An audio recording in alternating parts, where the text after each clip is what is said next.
જય સ્વામિનારાયણ, જય શ્રી કૃષ્ણ મિત્રો। આજે આપણે 5 જ મિનિટમાં દહીંવડા બનાવશું।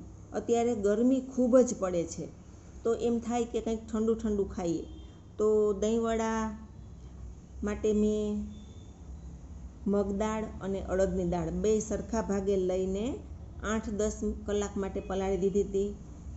આ રીતે એકદમ સોફ્ટ થઈ જાય એટલે આપણે મિક્સરની અંદર એકદમ ફાઇન પેસ્ટ બની જાય એવી પીસી નાખવાની છે। તો આ રીતની પીસાઈ જાય એટલે એને એકદમ ફીણવાનું છે કે મોટું તમારે ત્રાસ લેવાનો અથવા તો કથરોટ લેવાની છે। કથરોટમાં નાખીને બેટરને એકદમ ફીણવાનું છે।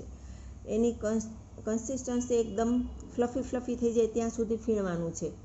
ફીણાઈ જાય એટલે તમારે ચેક કરવું હોય તો કરી લેજો, બાકી આપને આઈડિયા આવી જ જાય છે કે આપણું બેટર ફીણાઈ ગયું છે।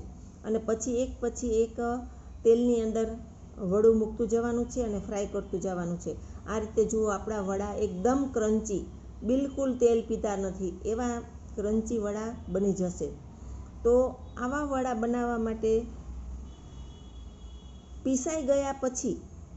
દાળ પીસાઈ ગયા પછી માત્ર 5 જ મિનિટમાં આપણા વડા તૈયાર થઈ જાય છે। અને દહીં તો તમને બધાને ખ્યાલ જ છે કે જીરું શેકીને મસાલો કરવાનો। તમારે જો દહીંની રેસીપી જોતી હોય તો મને કમેન્ટમાં કહેજો, હું આપીશ। આ રીતે દહીં વડા આપણે રેડી છે। ઉપર મસ્ત મજાનું દહીં ઠંડુ અને ચટણી તેમજ આલુ સેવ કે કોઈ પણ સેવ તમને અનુકૂળ આવે એ સેવ નાખવાની છે અને ડેકોરેટિવ કરીને આપણે આપણા પરિવારને પીરસવાના છે। આવા ઠંડા દહીંવડા ખૂબ જ મજા આવે છે ખાવાની અને હેલ્ધી પણ ખરા। તો તમે પણ તમારા ઘરે જરૂરથી ટ્રાય કરજો, એકદમ મજા આવશે।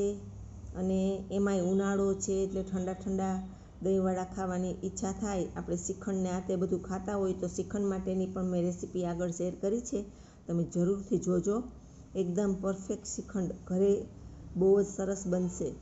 તો આ રીતે મારી ચેનલ જો તમે નવા હો તો સબસ્ક્રાઈબ કરજો અને નહીંતર લાઈક અને શેર કરજો જરૂરથી।